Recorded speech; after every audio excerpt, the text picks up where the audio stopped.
Thank you very much. Thank you.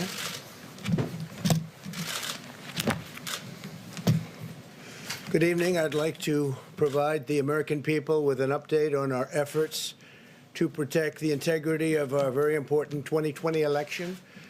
If you count the legal votes, I easily win. If you count the illegal votes, they can try to steal the election from us. If you count the votes that came in late, we're looking at them very strongly, but a lot of votes came in late. I've already decisively won many critical states, including massive victories in Florida, Iowa, Indiana, Ohio.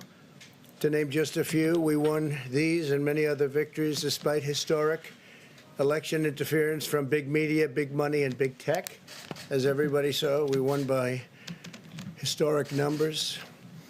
And the pollsters got it knowingly wrong. They got it knowingly wrong. We had polls that were so ridiculous, and everybody knew it at the time. There was no blue wave that they predicted.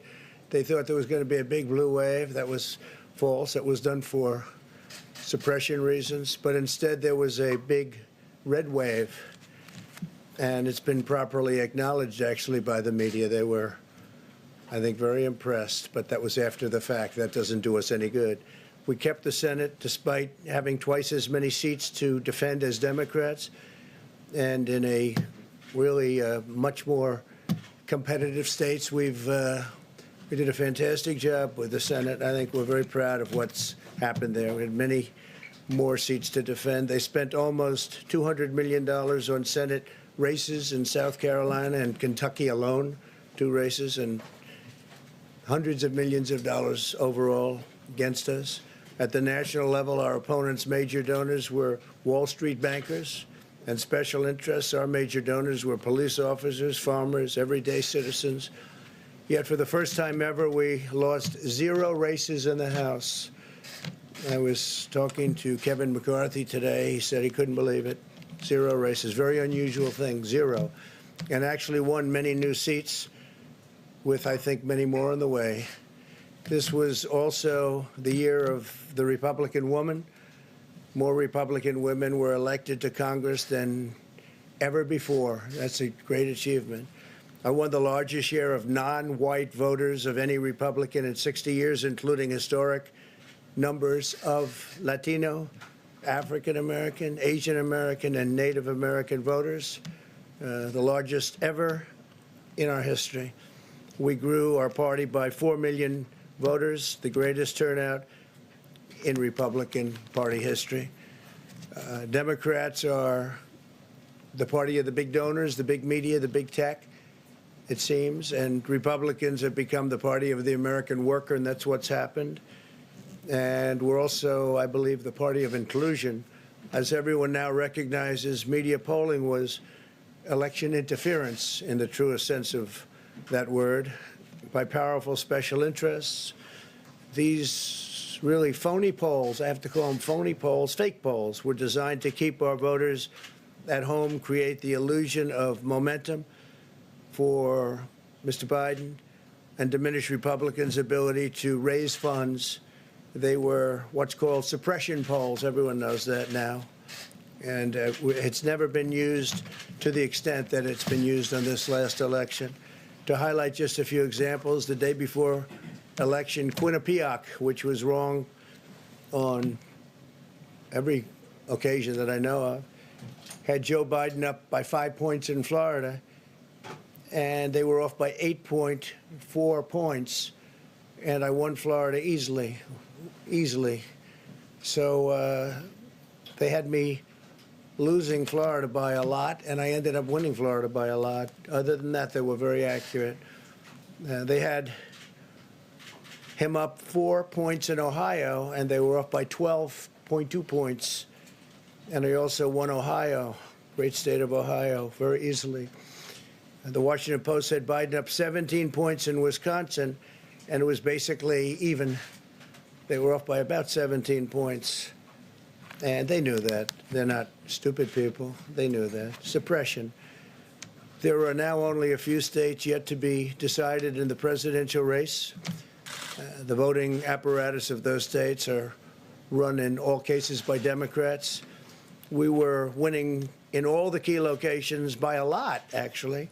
And then our numbers started miraculously getting whittled away in secret, and they wouldn't allow legally permissible observers. We went to court in a couple of instances, and we were able to get the observers put in. And when the observers got there, they wanted them 60, 70 feet away, 80 feet, 100 feet away, or outside the building to observe people inside the building. And we won a case, a big case, and we have others happening. There are lots of litigation, even beyond our litigation. There's tremendous amount of litigation generally because of how unfair this process was. And I predicted that. I've been talking about mail-in voting for a long time. It's really destroyed our system. It's a corrupt system, and it makes people corrupt even if they aren't by nature. But they become corrupt. It's too easy. They want to find out how many votes they need, and then they seem to be able to find them. They wait, and then they find them. And you see that on election night. We were ahead in vote in North Carolina by a lot, tremendous number of votes. And we're still ahead by a lot, but not as many, because they're finding ballots all of a sudden. Oh, we have some mail-in ballots. It's amazing how those mail-in ballots are so one-sided, too. I know that it's supposed to be to the advantage of the Democrats, but in all cases, they're so one-sided. We were up by nearly 700,000 votes in Pennsylvania. I won Pennsylvania by a lot, and that gets whittled down to, I think they said now we're up by 90,000 votes, and they'll keep coming and coming and coming. They find them all over. And they don't want us to have any observers, although we won a court case. The judge said you have to have observers. Likewise in Georgia, and they're appealing. Actually, they're appealing. We won a case that we want people to watch, and we want observers, and they're actually appealing, which is sort of interesting. I wonder why they'd appeal, that all we want to do is have people watch as they do the vote tabulations. Likewise in Georgia, I won by a lot, with a lead of over getting close to 300,000 votes on election night in Georgia. And by the way, got whittled down, and now it's getting to be to a point where I'll go from winning by a lot to perhaps being even down a little bit. In Georgia, a pipe burst in a faraway location, totally unrelated to the location of what was happening, and they stopped counting for 4 hours. And a lot of things happened. The election apparatus in Georgia is run by Democrats. We also had margins of 300,000. In Michigan, we're way up in Michigan, won the state. And in Wisconsin, we did likewise fantastically well. And that got whittled down. In every case, they got whittled down. Today, we're on track to win Arizona. We only need to carry, I guess, 55% of the remaining vote, 55% margins, and that's a margin that we've significantly exceeded, so we'll see what happens with that, but we're on track to do okay in Arizona.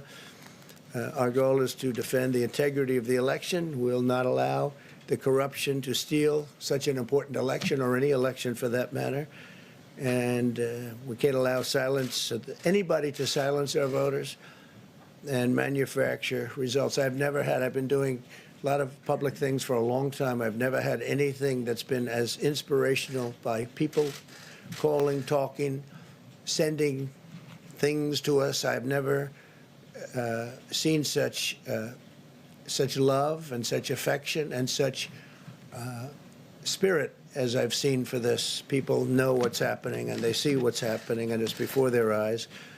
And there are many instances which will be reported very shortly. There's tremendous litigation going on, and this is a case where they're trying to steal an election.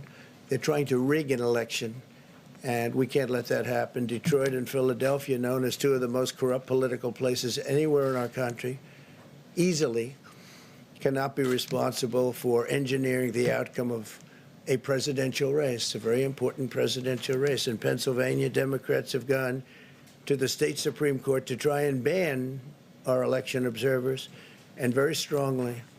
Now, we won the case, but they're going forward. They don't want anybody in there. They don't want anybody watching them as they count the ballots.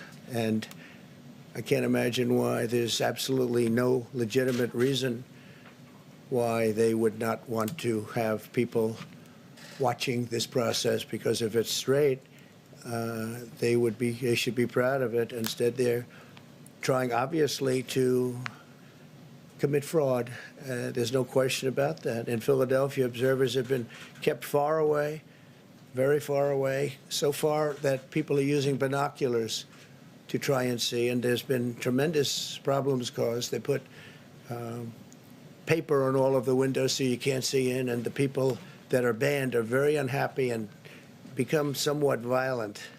The 11th Circuit ruled that in Georgia, the votes have been in by Election Day, that they should be in by Election Day, and they weren't. Votes are coming in after Election Day. And they had a ruling already that you have to have the votes in by Election Day. To the best of my knowledge, votes should be in by Election Day. And they didn't do that. Democrat officials never believed they could win this election honestly. I really believe that. That's why they did the mail-in ballots, where there's tremendous corruption and fraud going on. That's why they mailed out tens of millions of unsolicited ballots without any verification measures whatsoever. And I've told everybody that these things would happen because I've seen it happen. I watched a lot of different elections before they decided to go with this big, massive election with tens of millions of ballots going out to everybody, in many cases totally unsolicited. This was unprecedented in American history. This was by design, despite years of claiming to care about the election security. They refused to include any requirement to verify signatures, identities, or even determine whether they're eligible or ineligible to vote. People are walking in there. They have no idea. They're just taking numbers. They're writing down things, the workers, and doing a lot of bad things. And we have a lot of information coming and litigation that you'll see that will shake even you people up. And you've seen it all. The officials overseeing the counting in Pennsylvania and other key states are all part of a corrupt Democrat machine that you've written about, and for a long time you've been writing about the corrupt Democrat machine. I went to school there, and I know a lot about it. It hasn't changed. It's a long time ago, and hasn't changed. It's gotten worse. In Pennsylvania, partisan Democrats have allowed ballots in the state to be received 3 days after the election, and we think much more than that. And they're counting those without even postmarks or any identification whatsoever. So you don't have postmarks, you don't have identification.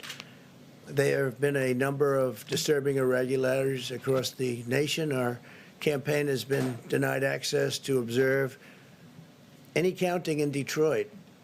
Detroit is another place, and I wouldn't say it has the best reputation for election integrity.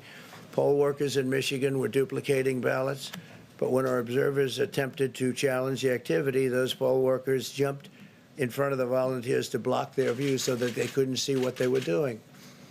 And it became a little bit dangerous. One major hub for counting ballots in Detroit covered up the windows again with large pieces of cardboard.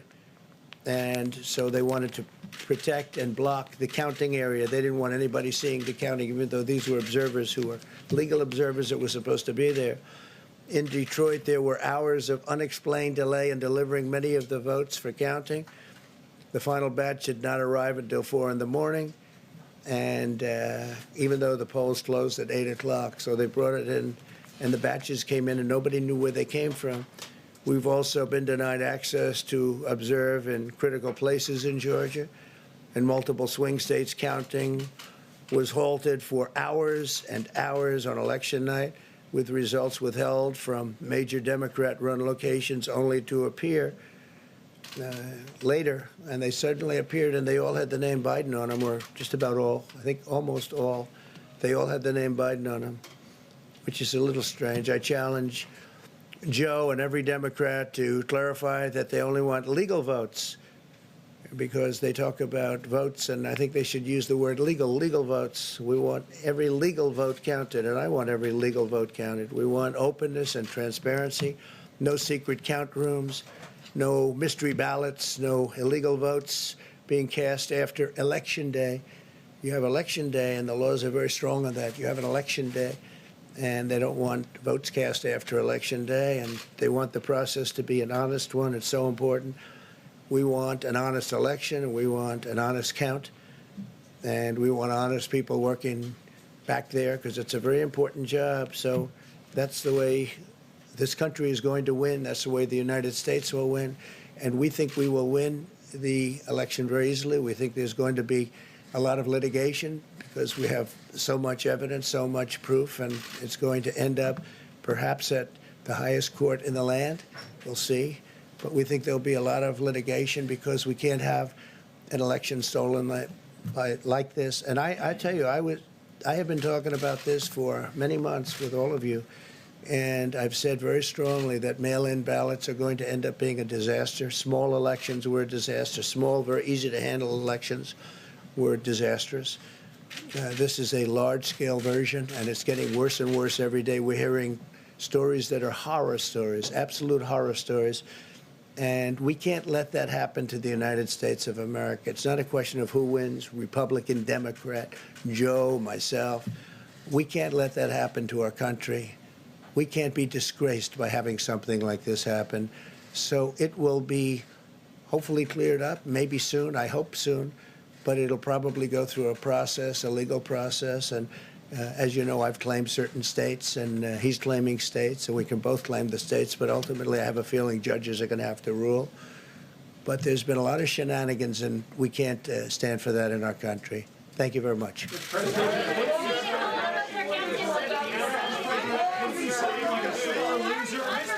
Are you being a sore loser?